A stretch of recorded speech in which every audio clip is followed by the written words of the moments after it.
I'm Kianti. My name is Bianca.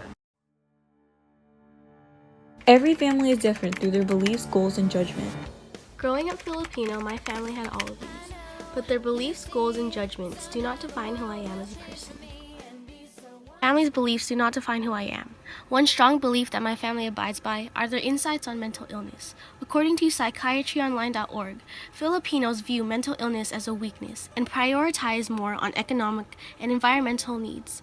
It's a common customary in the Filipino culture to belittle the thought of mental illness and think that those suffering with it are weak or weak-minded. I think very differently than my family on this subject. I in fact believe that mental illness is a very serious subject and that we should get the help that we deserve to deal with it.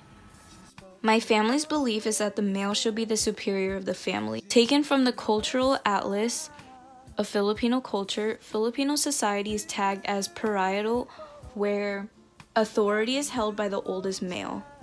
My family's act on their belief shows that I will not associate myself to that tradition. It does not define what I want my future family to live as, where the male is the only one to be in charge. My family's cultural sense of judgment is far more different than mine. Many Filipinos want us to date in our own race. Although they may not say anything, most of the time, if you date someone other than Filipino, you can tell that they have a problem with it. CNN.com states that Filipinos are stuck in their own ways, as they grew up in another time than us. This does not affect the way I feel or my sense of judgment upon others, and that I am capable of my own judgments, and I am able to judge people on who they are, not what they look like. My family's judgment does not define who I am, and I am capable of making my own. One of the major ones is having children out of wedlock. Taken from the attributions and attitudes of mothers and fathers in the Philippines, having children out of wedlock is generally frowned upon in the Filipino society. Thus, many couples will marry prior to giving birth to their child to avoid social repercussion. I have many goals in life, many of which do not correlate to the goals my family expects of me.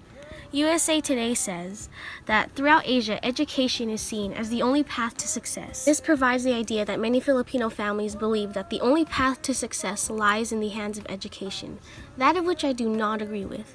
Grades and education are important, but that does not define my goals or my intelligence. It is common for their parent to want what's best for their child, but it is difficult when they want to do something that you're not interested in. I am capable of creating my own future goals for myself and myself only. My parents are very strict on having an education and chooses it to be put first. In other cases of parents pushing their children to work hard on studies will only leave a negative impact on them. My family's beliefs, sense of judgment, and expected goals do not define who I am as a person. However, although I may not agree with them, I still love them very much and hope to show them and expand their mindsets to show them my perspective on life. Although my family has a mindset of their own where I do not agree with, does not mean that I do not love them for who they are. Their mindsets shaped me to become who I am today and change my perspective on life and my future. It will be up to me about how I see myself as a person and how I will treat my future family. My family opened my eyes to understand the good and the bad of people in general and what can make me as a person.